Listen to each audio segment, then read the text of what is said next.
అందరికీ నమస్కారం. 2024లో ఆగస్టు మాసంలో మీనరాశి జ్యోతిష్య మాస ఫలితాలు. మీనరాశి అధిపతి గురువు తృతీయంలో ఉన్నందుకు వీళ్ళకి కొన్ని ఖర్చులు, కొన్ని ప్రయాణాలు స్పిరిచువల్గా ఉండే అవకాశం ఉంటుంది. వీళ్ళకి పంచమంలో శుక్రుడు ఉన్నాడు. వీళ్ళ క్రియేటివిటీ, ఎందుకంటే తృతీయాధిపతి పంచమంలో ఉంటే చిన్న చిన్న ప్రయాణాలు, చిన్న ఏంటంటే వీళ్ళ మాట ద్వారా, వీళ్ళ ఆలోచన ద్వారా, వీళ్ళ క్రియేటివిటీ ద్వారా వీళ్ళందరితో కనెక్ట్ కావడము, వీళ్ళకున్న కోరికలు నెరవేరడము, కొన్ని రకాల లాభాలు అన్నీ ఉన్నాయి. ద్వితీయంలో కుజుడుండి తృతీయంలోకి వెళ్ళినందుకు ఆ పట్టుదలతో ఏదైనా వీళ్ళు ధనము, వాక్కు, వీళ్ళ ఆలోచన, వీళ్ళ పని అన్నీ కూడా పట్టుదలతో ముందుకెళ్ళి జీవితంలో సాధించగలుగుతారు. ఎప్పుడు చేయని ఘనకార్యాలు చేయగలుగుతారు. ఈ మాసంలో, ఆగస్టు మాసంలో మీనరాశి వారికి చాలా మంచిగా ఉంది. రాహు రాశిలో ఉన్నా కూడా కొన్ని ఫీలింగ్స్, ఇబ్బందులు ఉన్నా కూడా, రావుకేతు యాక్సిస్లో ఉన్న స్పిరిచువల్గా ఉండే వాళ్ళకు ఇబ్బందులు వచ్చినా కూడా తట్టుకొని బయటికి రాగలుగుతారు.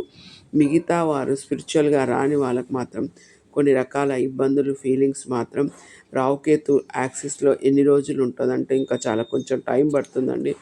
ఒక 3-4 మంత్స్ అట్లా ఉంటుంది. ఆ తర్వాత వీళ్ళకు ఓకే ఉంటుంది. ఆ ఇబ్బందులు అనేది 6 మంత్స్ దాకా కూడా ఉండే అవకాశం ఉంటుంది. కాకపోతే ఏంటంటే వీళ్ళు ఎప్పుడైనా స్పిరిచువల్గా కనెక్ట్ అయ్యి గణపతి జపం చేసుకున్న, ధ్యానం చేసిన, శాకాహారం తీసుకున్న, మనకి ఎవరికైనా కూడా ఏ రాశిలో ఉన్నా, ఏ గ్రహాలు ఉన్నా దానికి మనం రెమెడీ చేసుకుంటే 50-70% ఇబ్బంది అనేది పోతుందండి. తర్వాత ఏంటంటే మీనరాశి వారికి వ్యయాధిపతి వ్యయంలో ఉండి వక్రంలో ఉన్నందుకు కొన్ని ఖర్చులు, కొన్ని ప్రయాణాలు, కొన్ని ఉండే అవకాశం ఉంటుంది. దూరంగా వెళ్ళడం, వీళ్ళ ఇంటి నుండి కూడా, లేదంటే దూర ప్రయాణాలు చేయడం, ఇవి ఉండే అవకాశం ఉంటుంది. ఎప్పుడైతే వాళ్ళు వెళ్తారో వాళ్ళకు మంచి ప్రయోజనం కూడా ఉంటుంది. ఆ దశ నడిచే వాళ్ళు ఖచ్చితంగా వెళ్ళే అవకాశం కూడా ఉంటుంది. వెళ్ళిన తర్వాత వాళ్ళకి మంచి లాభం అనేది ఉంటుంది. వెళ్ళకుండా ఉంటే మాత్రం కొన్ని ఇబ్బందులు ఉండే అవకాశం ఉంటుంది. అంటే ఖచ్చితంగా వెళ్తారనమాట. ఎప్పుడైతే వ్యయాధిపతి వ్యయంలో ఉంటే వ్యయమై దూరంగా వెళ్ళే అవకాశం ఉంటుంది. మీనరాశి వారికి, మీన లగ్నం వారికి కూడా ఇవే అంటే ఇవైతే ఫలితాలు ఉంటాయో అందరికీ కూడా వర్తిస్తాయి. బుధుడు 6వ స్థానంలో ఉన్నాడు. బుధుడు పంచమంలో ఉన్న, చతుర్థాధిపతి పంచమంలో ఉన్న, సప్తమాధిపతి పంచమంలో ఉన్న, 6లో ఇప్పుడు తర్వాత 6లో వస్తున్నా కూడా బుధుడు వల్ల మాట, ఆలోచన, తెలివి, వీళ్ళకు 6థ్లో బుధుడు వచ్చిన తర్వాత వీళ్ళకున్న నాలెడ్జ్ అనేది ఇంకా పెరిగే అవకాశం ఉంటుంది. బుధుడు అంటే మాటకి, ఆలోచనకి, బిజినెస్కి కారకుడు. వీళ్ళ తెలివి అనేది అమోఘంగా ముందుకెళ్ళే అవకాశం ఉంటుంది. వీళ్ళు చేసే పనుల పరిపక్వత ఉంటుంది. వీళ్ళకి ఎన్నో రకాల ప్రయోజనాలు కూడా ఉండే అవకాశం ఉంటుంది.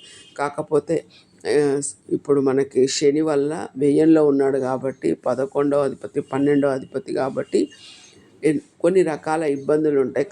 కాకపోతే స్పిరిచువల్గా ఉన్న వాళ్ళకి ఇబ్బందులు వచ్చినా కూడా అక్కడి నుంచి నేర్చుకొని ముందుకెళ్ళగలిగే అవకాశం ఉంటుంది. మీనరాశి వారు ఎప్పుడు ధ్యానం చేయడము, ఎప్పుడు స్పిరిచువల్గా ఉండడము, ఎప్పుడు శాకాహారం తీసుకోవడం, ఎప్పుడు గురువులతో సాంగత్యం చేయడము, ఎన్నో మంచి విషయాలను తెలుసుకుంటే వీళ్ళ జీవితంలో నిజంగా హాయిగా ఉండగలుగుతారు.